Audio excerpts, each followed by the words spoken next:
तो इसमें हम लोग देख रहे हैं कॉमन टॉपिक है, कंबाइंड है। किसके लिए है? मतलब सीटेट और जेटेट दोनों के लिए कॉमन टॉपिक है ना। ये हमारा सीटेट और ये हमारा जेटेट। जेटेट में मल्टीपल इंटेलिजेंस थ्योरी के नाम से जाना जाएगा और सीटेट में critical perspective of the construct of intelligence के नाम से जाना जाएगा। यानी सीटेट में कहाँ लिखा है? तो सीटेट में ये क्रिटिकल वाला यहाँ, ये है सीटेट का। सीटेट जी का ये वाला मिलेगा। क्रिटिकल, ये है critical perspective of the construct of हाँ इंटेलिजेंस। ये सीटेट का टॉपिक हो गया है ना। और जी देखो, ये हो गया हमारे पास सीटेट का टॉपिक। और जो झारखंड टेट वाले बच्चे हैं, तो झारखंड टेट वाले क्या करेंगे? तो जेटेट वाले करेंगे इसमें मल्टीपल इंटेलिजेंस इंटेलिजेंस थ्योरी, है ना। बुद्धिमत्ता क्या है? दोनों का समान टॉपिक है। यह यहाँ तक हम लोग देख चुके थे। इसमें हम लोग क्या देखे? सबसे पहले वन फैक्टर थ्योरी, फिर टू फैक्टर थ्योरी, फिर ग्रुप फैक्टर थ्योरी। ग्रुप। उसके बाद हार्वर्ड गार्डनर का थ्योरी देखे हैं। और उसके बाद में फिर हम लोग त्रिसिद्धांत देखे। इतना सारा देखे चलते ना हम लोग। जी जी सर। ठीक है, नोट तो बनाते रहना। नोट बनाओगे तभी फायदा होगा। जी अब हम लोग पार्ट वन देखे, पार्ट टू देखे। अब हमारे पास में क्या है? तो पार्ट थ्री है। पार्ट थ्री में देखो, स्क्रीन पे कुछ दिखाई दे रहा है तुम लोगों को? जी जी सर। अच्छा, तो स्क्रीन पे क्या दिखाई दे रहा होता ना? पार्ट संवेगात्मक थ्री। बुद्धि तो यहाँ हम पूर्वाधार लोग देख पाठ्य रहे हैं पुस्तक। इमोशनल इंटेलिजेंस, है ना। तो सबसे पहली बात बताओ कि इमोशनल इंटेलिजेंस होता क्या है, यानी संवेगात्मक बुद्धि होता क्या है।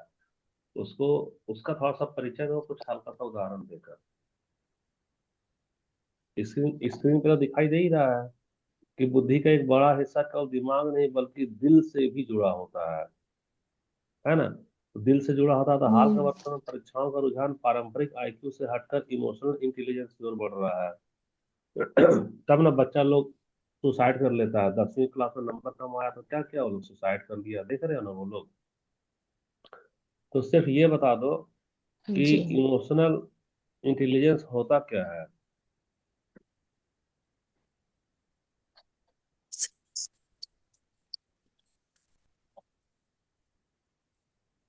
कोई आइडिया नहीं है ना? अपनी और तब दूसरी जैसे भावनाओं को पहचानने, समझने और समझने की क्षमता। हाँ, बोलो बोलो। क्या बोल रही? फिर से बोलना। सर इमोशनल भी होता है सर, अपना या किसी का भी मैंने उसकी भावना को, उसका ये फीलिंग्स को समझना, पहचानना। हम्म। ठीक है, ठीक है, ठीक है। जैसे इमोशनल इंटेलिजेंस में सही तो जा रही है। इमोशनल, कुछ एग्जांपल जैसे? जैसे सर कोई, जैसे कोई बच्चा या कोई बड़े ही किसी कारणवश बहुत परेशान है। वो किस हम्म। कारण से परेशान है, उसको फिर ये को समझना, उसको जानना, हम्म। हम्म। उसको परेशानी को समझना, उसकी मजबूरी को जानना है सर। देखो, एकदम सही बात है। यहाँ इमोशनल इंटेलिजेंस क्या होता है कि इमोशनल इंटेलिजेंस का मतलब है, देखो, इमोशन का मतलब क्या होता है? भावना। क्या होता है? भावना, है ना। तो भावना दो दो लोगों का भावना हम्म। होगा, या तो खुद का, या या तो दूसरों स्वयं का। का, या तो दूसरे का। दूसरों का। और इंटेलिजेंस का मतलब होता है अच्छे से समझना। इंटेलिजेंस का मतलब होगा समझना। भावना को समझना। किसका भावना को? या तो स्वयं का, या तो दूसरे का। जैसे दूसरों कि, और समझना और समझते हुए ही व्यवहार करना। की। और समझते हुए क्या करना? व्यवहार करना। व्यवहार करना। जैसे कि मान लो कोई छोटा सा बच्चा रो रहा है, तो मम्मी उसका भावना को समझ रही है कि किस वजह से रो रहा है। कोई बड़ा बच्चा मोटरसाइकिल के लिए रो रहा है, लैपटॉप के लिए रो रहा है, तो उसके मम्मी पापा उसके भावना को समझ रहे हैं कि अच्छा अच्छा इसको इसकी जरूरत है। तो कोई कोई पेरेंट्स क्या होते हैं कि भावना का कद्र नहीं करते हैं, सीधा उसको चटाक चटाक लगा देते हैं, है ना। और कोई कोई पेरेंट्स उसकी भावना का कद्र करते हैं। तो इंटेलिजेंस का मतलब है कि हम या तो खुद की भावना या दूसरे की भावना को सोचे समझे और उसी के अनुसार बिहेव करें, ही हमारा क्या इमोशनल इंटेलिजेंस है। जैसे सीबीएसई वाला है, एक एग्जाम्पल दे रहे हैं। अच्छा ये बताओ, एक एग्जाम्पल के रूप में, कि अगर यदि सीबीएसई क्लास 10 और क्लास 12 का रिजल्ट में मार्क्स कम आता है और लड़के सुसाइड कर ले रहे हैं, तो क्या यह एग्जाम्पल इमोशनल इंटेलिजेंस के अंतर्गत आएगा क्या? जी सर। हाँ सर। अच्छा, कैसे आएगा बता सकती हो? जैसे कि सीबीएसई का एग्जाम होता है, सीबीएसई, है ना। कौन सा एग्जाम? बोर्ड का एग्जाम। बोर्ड का एग्जाम हुआ, तो वहां पर सबसे पहले क्या हुआ, कुछ लड़का का मार्क्स कम आया है। मार्क्स क्या आया है? कम आया है। तो मार्क्स कम आने पे हम लोग देख रहे हैं कि वो लोग क्या कर रहे हैं, देखते हो ना, रिजल्ट आता है ना पेपर में, जी जी। है ना। तो अच्छा सुनो, तो यहाँ अब सुनो कि इसका हम लोग होता क्या है। जिनका मार्क्स कम आया है वह क्या कर रहा है, तो अपनी आशा को खो दे रहा है। किसको खो दिया? आशा को खो दिया। भविष्य उसको कैसा लगेगा बताना? अंधकार। भविष्य अंधकार में डूबा हुआ लगेगा। और सबसे बड़ी बात है कि ये लोग सिर्फ एक परीक्षा को, सिर्फ एक परीक्षा को क्या मान लेते हैं, पूरे जीवन का फैसला।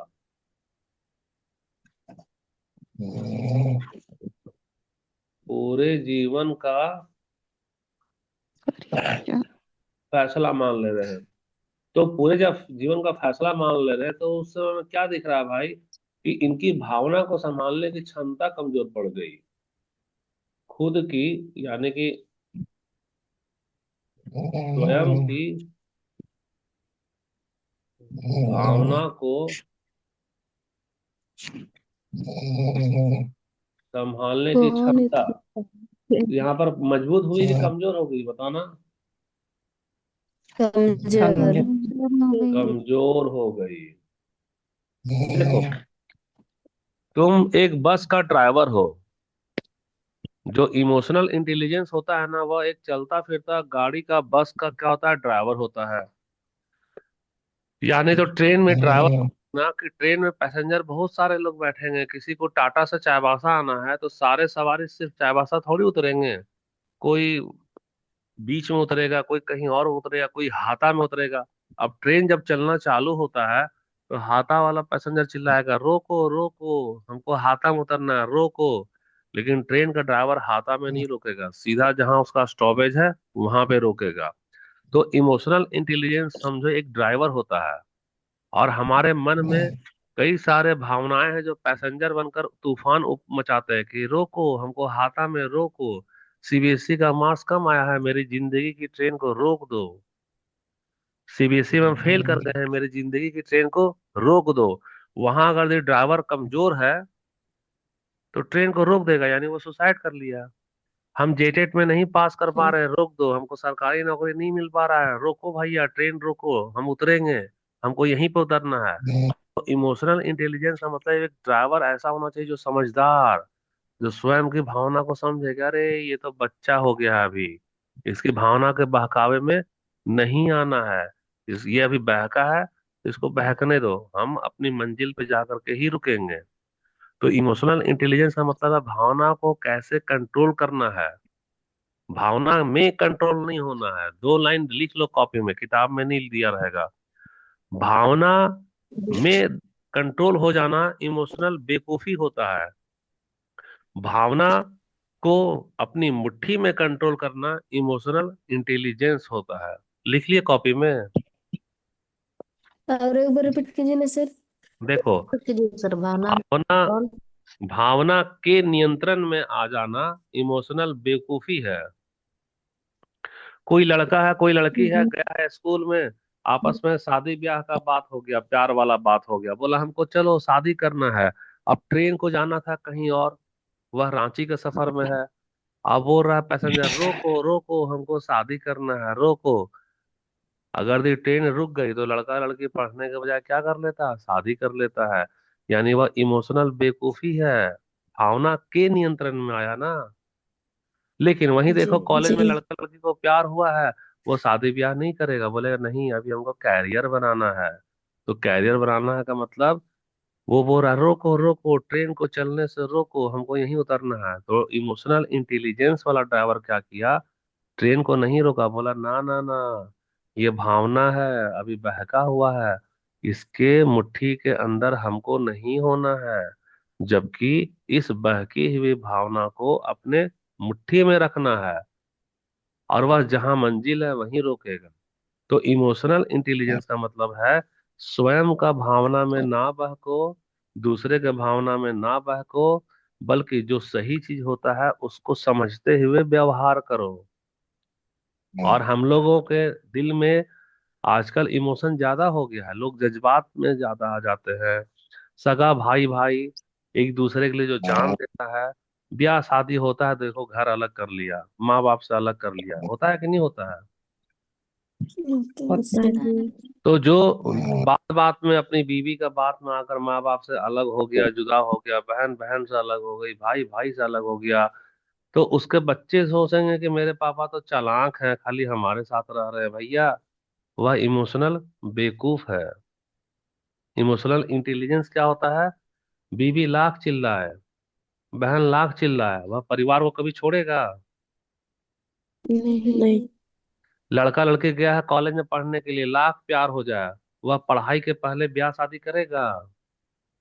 नहीं। तो हमारे समाज में दोनों उदाहरण मिल जाएगा तुमको। लड़का को भेजे हैं 10वीं पढ़ने के लिए, कम नंबर आया है, सुसाइड कर लिया, माँ बाप का तो कलेजा फट गया। अरे एक बार नंबर कम लाने से जिंदगी ठहर जाती है क्या? नहीं ना ठहरती है। वो बच्चा क्या सोचता, जा नहीं सर। हम तो फेल कर गए, अब मेरे लिए जीवन में क्या रखा है, कुछ नहीं रखा है। गाड़ी को रोको, ड्राइवर ट्रेन रोको, हमको यहीं उतरना है। ड्राइवर अगर उसे बहकावे में आ गया तो ट्रेन रोक देगा, वो तो सुसाइड कर लेगा। हम्म, तो देखो, मेरा ये सब उदाहरण याद रखना, ठीक है। किताब वाला डिफिनेशन तो किताबी भाषा है, तो किताबी भाषा तुमको कठिन लगेगा। क्यों कठिन लगेगा? क्योंकि वो प्रैक्टिकल से दूर लिख देता है। हम जो बोलेंगे वो किताबी भाषा से मैच नहीं करेगा, लेकिन हम रियलिटी और प्रैक्टिकल वाला बात बोलेंगे तुमको। खाली उदाहरण रखो ना, तो ये सारा एग्जाम वाला क्वेश्चन मैच कर जाएगा, मतलब पकड़ लोगे कि हमको लिखना कहाँ पे है। तो हम उम्मीद करते हैं कि इमोशनल इंटेलिजेंस समझ गई हो है क्या। क्या भैया, इमोशनल इंटेलिजेंस स्वयं का भावना या दूसरे का भावना में बहकना नहीं है, बल्कि जो सही चीज होता है उसको समझते हुए हमको व्यवहार करना उसको है। ठीक है अपना हमारा। इमोशंस को कंट्रोल करना। अच्छा ठीक है, इमोशन को कंट्रोल, अच्छा इमोशन को कंट्रोल करना, ना कि इमोशन के कंट्रोल में हो जाना। अब सबसे बड़ी बात है हमारा, सब। इसी को कहते हैं इमोशनल इंटेलिजेंस, हिंदी में बोले हैं यहाँ इसको संवेगात्मक बुद्धि। तो यहाँ पर एक चीज लगा दिया है, देखो, एक चीज यहाँ पर ये लगाया है कि यहाँ परिभाषा तो देखोगा, अपनी और दूसरी की भावनाओं को पहचानना समझना, और प्रतिबंध, प्रतिबंध का मतलब जानती है क्या है? प्रतिबंध का मतलब है कि ट्रेन को रुकवाने मैनेज की बात कर करना। रहा है कि रोक दो ट्रेन, हमको मंजिल पे नहीं जाना, हमको यहाँ सुसाइड करना है, हम तो फेल कर गए, मेरी जिंदगी अंधेरे में डूब गई है, रोको ट्रेन। तो मैनेज करेगा, मतलब ड्राइवर हॉर्न बजा देगा, पो पो, अभी गाड़ी रुकने वाली नहीं है, पो पो चलिए सीधा रांची में रोकेंगे। इसी को कहते हैं मैनेज करना। इसी को क्या कहते हैं, मैनेज करना। मैनेज करना। हिंदू मुसलमान, किताब में है भाई भाई, रियलिटी में कोई पर्व त्योहार में आमने सामने मिलवा दो ना, हो जाएंगे कसाई कसाई, ले लगे एक दूसरे को मारपीट करने के लिए, दंगा फसाद। क्यों? क्योंकि ना तो हिंदू अपना भावना पे कंट्रोल कर रहा है, ना मुसलमान अपना भावना पे कंट्रोल कर रहा है, वो लोग बेवकूफ है। इमोशनल बेवकूफ है। और जितनी भी राजनीतिक दल है, जो पार्टी है, वह इमोशनल इंटेलिजेंस नहीं बनाती है। चुनाव आएगा तो बोले, हाँ हमने अयोध्या में मस्जिद को तोड़ा और मंदिर को बनाया। भाई तुम इमोशन किसका जगा रहे हो? हिंदू का जगा नहीं रहे हो, उसको बेवकूफ बना रहे हो। मस्जिद को तोड़ा, तो मस्जिद को तोड़ा तो तुम इमोशन में बेवकूफ किसको बना रहे हो? मुस्लिम को ना बना रहे हो, ताकि हिंदू वाला हिंदू को वोट दे, मुस्लिम वाला मुस्लिम को वोट दे। इसको कहते हैं पोलराइजेशन, इसको कहते हैं ध्रुवीकरण। तो जब ध्रुवीकरण होता है तो इमोशनल, वहाँ इंटेलिजेंस फेल्योर हो जाता है, वहाँ इमोशनल बेवकूफ बनाते हैं। तब ना एक एक थोक का थोक वोट दे दिए, और उसका नतीजा क्या? लो महंगाई। गैस का सिलेंडर हो गया तुम्हारा 400 से सीधा 800 रुपया, आटा 30 रुपया से हो गया 50 रुपया। तो हम लोग बहकावे में बहकते हैं, याद रखना, चाहे कितने भी बड़े हो जाए। तो हमको एक नया शब्द आया है, कहता है इमोशनल इंटेलिजेंस। हमको इमोशनल इंटेलिजेंस को दिखाना है। यहाँ तो हो गया इमोशनल इंटेलिजेंस, कोई डाउट तो रहा नहीं। अब देखो, इमोशनल इंटेलिजेंस में सबसे पहले बात कौन की है? तो डेनियल गोलमैन, है ना। डेनियल गोलमैन अपने एक पुस्तक लिखे हैं, उसका नाम क्या है? Emotional intelligence. तो वह तर्क दिए हैं कि जो आईक्यू जो होता है ना, जो हम लोग मापते हैं, आईक्यू का फॉर्मूला दिए थे ना, क्या दिए था आईक्यू का फॉर्मूला? आईक्यू का दिए था formula, mental age divided by chronicle age into one Chronicle hundred to यही ना दिए थे? 100. तो ये जी बोले कि आईक्यू तो उतना अच्छा नहीं रहा जितना अच्छा आजकल ईक्यू है। ईक्यू का मतलब इमोशनल इंटेलिजेंस है ना। उसको नापने का तरीका तो कैसे है भैया? कैसे कैसे नापेंगे? तो कैसे कैसे नापेंगे? तो सबसे पहले यहाँ सेल्फ अवेयरनेस, यानी आत्म जागरूकता। आत्म जागरूकता का मतलब अपनी भावनाओं को पहचानना। अपनी भावनाओं को पहचानना का मतलब, देखो जैसे एक एग्जांपल दे रहे हैं। आज का क्लास सही बताते हैं तो हमारा 2:30 बजे का अलार्म लगा है और हमारा नींद टूटा है। टूटा तो है, लेकिन हम दोबारा से सो गए। सो गए, दूसरी बार हमारा नींद टूटा ठीक 4:10 में। कितना बजकर? 4:10 में। तो मन में एक ख्याल आया कि बाप रे बाप, इतना देर हो गया, फ्रेश भी नहीं हुए हैं, और गला भी भारी भारी सा लग रहा है। क्या करें? तो एक मैसेज डाल दे क्या कि आज की क्लास नहीं होगी? ठीक है, चाहते तो डाल सकते थे। स्टूडेंट का आदत होता है कि टीचर से ज्यादा सवाल भी पूछता है। लेकिन हम ना अपनी भावनाओं को समझे। क्या समझे अपनी भावनाओं को? सेल्फ अवेयरनेस नहीं। बच्चे मेरे ऊपर निर्भर है, मतलब ये लोग हमारे लिए पैसेंजर और हम ट्रेन का ड्राइवर हैं। हमको ट्रेन वहीं रोकना है जहां मेरी मंजिल है। आज हम नहीं उठे हैं, आज हमारा रेडी नहीं है, आज हम तत्पर नहीं है, इसका मतलब खुद तो डूबे, पूरे बच्चे को ले डूबेंगे, वैसा काम हमें नहीं करना है। हम क्या कहते हैं? Self awareness.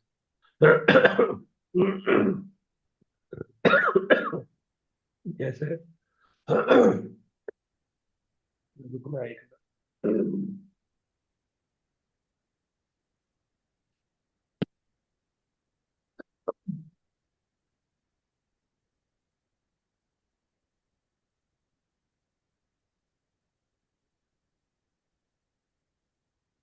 तो जैसा आदत है हमारा, सुबह उठते हैं तो गार्गल वगैरह कर लेते हैं, गले में खराश होता है, हम गार्गल नहीं किए आज। लेकिन सेल्फ अवेयरनेस, भावना को समझे।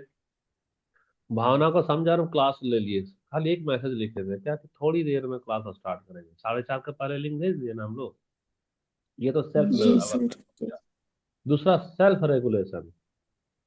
सेल्फ रेगुलेशन यानी भावना पर हमको नियंत्रण रखना है। कैसे नियंत्रण रखना है? हमारे अंदर भी हताशा आएगा, खाली यहाँ एक उदाहरण दिए, गुस्सा। गुस्सा को तो छोड़ो, अभी गुस्सा वाला बात नहीं है। अभी तुम लोगों के अंदर क्या आने वाला है हम बता रहे हैं। जैसे जैसे एग्जाम का डेट नजदीक आ रहा है, गुस्से को तो गोली मारो, तुम्हारे अंदर क्या पैदा होगा? हताशा। तुम्हारे अंदर क्या पैदा होगा? निराशा। तुमको जो है ना इतना बड़ा पहाड़ दिखेगा, ये क्या लिखे हैं? पहाड़ लिख रहे हैं, तो वो कौन सा पहाड़ है पता है? मुसीबतों का पहाड़। मुसीबत के रूप में क्या दिखेगा? सिलेबस दिखेगा। मन में आएगा बाप रे बाप, 5 विषय, 5 सब्जेक्ट, कोचिंग में तो अभी कुछ भी नहीं हुआ, हम कैसे पास करेंगे? मेरा सीटेट का बेड़ा कौन पास कराएगा? ठीक है। ये सारा पहाड़ दिखेगा, हताशा निराशा दिखेगा, ये सारा दिख रहा है। और जो नहीं दिखेगा वो हम बता रहे हैं। जो नहीं दिखा वह ये नहीं दिखा कि तुम साल भर से नींद में थी। साल भर कहाँ थी? नींद में हो। साल भर पढ़ना चाहिए था, साल भर तो नहीं पढ़ी है। जब एग्जाम का फॉर्म भर दी है तो फॉर्म भरते ही क्या टूटा है तुम्हारा, बताना? नींद टूटा है। नींद। और तुम बोलोगे सर इतना सारा बचा हुआ है। तो जो बचा है उसको खत्म कीजिए ना, मेरा एग्जाम नजदीक है। अरे भैया साल भर का चीज है। तुम ना नींद में थे, हम तो मना नहीं किए थे साल भर से पढ़ो। तुम जब फॉर्म भरी तब आई है, तो हमको मालूम है अभी हावी होगा हताशा निराशा, पहाड़ जैसा। तो तुमको क्या करना है? तुमको काबू करना है। किस पे काबू करना है? हताश नहीं होना है, निराश नहीं होना है, सिलेबस को पहाड़ नहीं बनाना है। जबकि क्या दिखाना है? क्रिएटिविटी। कल हम लोग बताए थे ना कि एक बच्चा है पढ़ाई कर रहा, लाइन कट गया, तो क्रिएटिविटी में क्या किया? मोबाइल जला लिया। मोबाइल जलाया ना भाई। जी। तो जी। तो जी वह खुद सर। पे वो काबू कर रहा है। ऐसा थोड़ी कि चादर तान के सो गया। जैसे मान लो कल हम किसी से पूछे थे कि कैसा है पढ़ाई, तो आवाज आया तबीयत तो अच्छा नहीं है, इसलिए हम पढ़ाई उतना अच्छा नहीं कर रहे हैं। तो हम उसको बोले तबीयत का इंतजार कर लो, बाद में अच्छा हो जाएगा। लेकिन वक्त जो गुजर गया वापस मिलेगा क्या? नहीं अरे सर। तबीयत सही होने में 10 दिन लगा, तो 10 दिन तुमको सीटेट वाला डेट बढ़ा देगा कि नहीं हम 8 फरवरी की जगह 18 फरवरी का एग्जाम लेंगे जब तो फलाने का तबीयत खराब था? नहीं लेगा। क्यों नहीं लेगा? तो इसलिए हमको सेल्फ रेगुलेशन करना है, आत्मनियमन करना है। सेल्फ अवेयरनेस भी रखना है, सेल्फ रेगुलेशन भी रखना है, और मोटिवेशन। हम बार बार थोड़ी जगाएंगे। 4 बजे तो हम आते हैं तो क्लास में पढ़ाते हैं, और पढ़ाने के बहाने तुमको थोड़ा सा मोटिवेट भी करते हैं, जो कि तुमको पता नहीं चलता है। दो गो करिकुलम के बारे में पढ़ाए थे ना। एक करिकुलम होता है जो रिटन फॉर्म में होता है, रिटेन फॉर्म में ये करिकुलम दिखता है। तो ये करिकुलम हमको क्या दिखा रहा है? सिलेबस दिखाता है ना, ये वाला पढ़ाना है। और एक करिकुलम पढ़ाए थे हिडन करिकुलम। क्या पढ़ाए थे हम? Hidden curriculum. Hidden curriculum. जो लिखा हुआ तो नहीं होता है लेकिन टारगेट में होता है कि यह भी बच्चे को सिखाना है। तो क्या सिखाना है? तो नैतिकता, है ना। और क्या सिखाना है? तो साहस। और हमको क्या सिखाना था? जुनून सिखाना है, जुनून को जलाओ। तो हम हिडन करिकुलम में चुपके से तुमको पढ़ाने के बहाने 5 मिनट के लिए मोटिवेट करते हैं। कितने मिनट के लिए? 5 मिनट के लिए। पाँच 5 तो मिनट। मिनट भाई 24 घंटा के बाद ना तुमसे मिल रहे हैं, तो 24 घंटा में मात्र जी। 5 मिनट आग लगाए हैं जुनून का। तो जब तुम मेरा क्लास करोगी ना तो यह आग कितने घंटे रहेगा? 3 घंटे। और उसके बाद फिर से तुम्हारे हाँ। अंदर कौन समाएगा? आलस्य। फिर से कौन आलस्य। समाएगा? निराशा। फिर से निराशा। कौन समाएगा? हताशा। हताशा। तो अब तो हम वहां नहीं रहेंगे। तो तुमको क्या करना है? तो खुद में क्या बनना है? तो खुद में तुम ढाल बनो। खुद में तुम क्या बनो? तलवार बनो। डाल। और खुद ढाल और तलवार लेकर इसको काट डालो, इसको पीट डालो, इसको चूर चूर कर डालो। यानी मोटिवेशन, तुमको सेल्फ मोटिवेट होना होगा ना, खुद से ही। खुद देखो, इंट्रिसिक मोटिवेशन और एक्सटर्नल, मतलब इंटरनल और एक्सटर्नल दोनों टाइप का मोटिवेशन पढ़ाए थे हम लोग। ये एक्सटर्नल में हम हो गए जो तुमको जगा रहे हैं, और इंटरनल में तेरे अंदर दिल का आग है जो तुमको जगाए रखेगा। तो ये जी। होना चाहिए। तो देखो बुद्धिमान जो इमोशनल वाला बता रहे हैं, इमोशनल इंटेलिजेंस में पहला क्लियर हो गया, दूसरा क्लियर हो गया, तीसरा मोटिवेशन तुमको खुद में ही जगाए रखना होगा। चौथा वाला क्या होता जी। है? इम्पैथी, सहानुभूति। सहानुभूति का मतलब है दूसरे के नजरिए से दुनिया को देखना। दूसरे के नजरिए का मतलब है, देखो अभी गाना बहुत फेमस हो गया है, कौन वाला गाना? कोई टाटा का लड़का है जो कूड़ा को चुनता है। किसको चुनता है? कूड़ा को कूड़ा। चुनकर अपना पेट भरता है। ठीक है। वह एक बोला था कि क्रिस का गाना सुनेगा, देखे हो यूट्यूब में? नहीं सर। हाँ तो जी सर पहले देखें। जी। ठीक है, क्रिस का गाना सुनेगा, और वह उसमें खाली एक वर्ड यूज करता है, ले बेटा। ऐसे नहीं बोलता है ले बेटा। अब देखो, तुमको क्या है कि क्रिस को देखो, वह कूड़ा करकट में रह रहा है। उसके पास घर भी नहीं है, खाने का कोई रसोईया भी नहीं, न ही वह बर्तन है। वह पॉलिथीन को चुनता है, उसी पॉलिथीन में खाना खा लेता है। लेकिन सबसे बड़ी बात है, वह अपना हिम्मत हारता है क्या?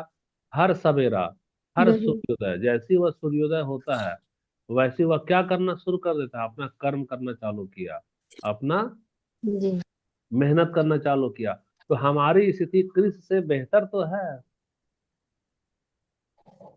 कृषि से हम क्या हैं, बेहतर स्थिति में है कि नहीं, बेहतर बताना। बेहतर। जी। है सर। तो जब कृषि हार नहीं मान सकता है तो तुम कैसे हार मानोगे भाई? अपना नजरिया को मत सोचो कि मेरा तबीयत खराब हो गया, या हमारा सिलेबस कंप्लीट नहीं हुआ, या हम देर से कोचिंग स्टार्ट किए तो कैसे करेंगे, कैसे करोगे। अरे तुम बहुत आगे निकल चुके हो। तुम्हारे पास छत है, मकान है, तुम्हारे पास में मोबाइल है, तुम्हारे पास में पुस्तक है, तुम्हारे पास में कोचिंग है, तुम्हारे पास में सबसे बड़ी बात कौन है, हम हैं। तुमको तो हम गाइड कर ही रहे जी। हैं, नोट्स तो दे ही रहे हैं। तुम जी। नजरिए को बदलो, हताशा के नजरिया को हटाओ। दुनिया में हताश लोग कम है और उत्साहित लोग ज्यादा होते हैं। दूसरे के नजरिए से दुनिया को देखो। ठीक। अच्छा, सबसे बड़ी बात है, पांचवा वाला स्किल हमारा क्या आ रहा है? पांचवा स्किल आ रहा है सोशल स्किल। सोशल स्किल यानी रिश्तों को सही ढंग से निभाना। तो देखो, कोई किसी के पास में कुछ ऐसा है क्या कि एक ऐसा एग्जांपल दो और जिसमें हमारे चार, पांचों का पांचों आ जाए।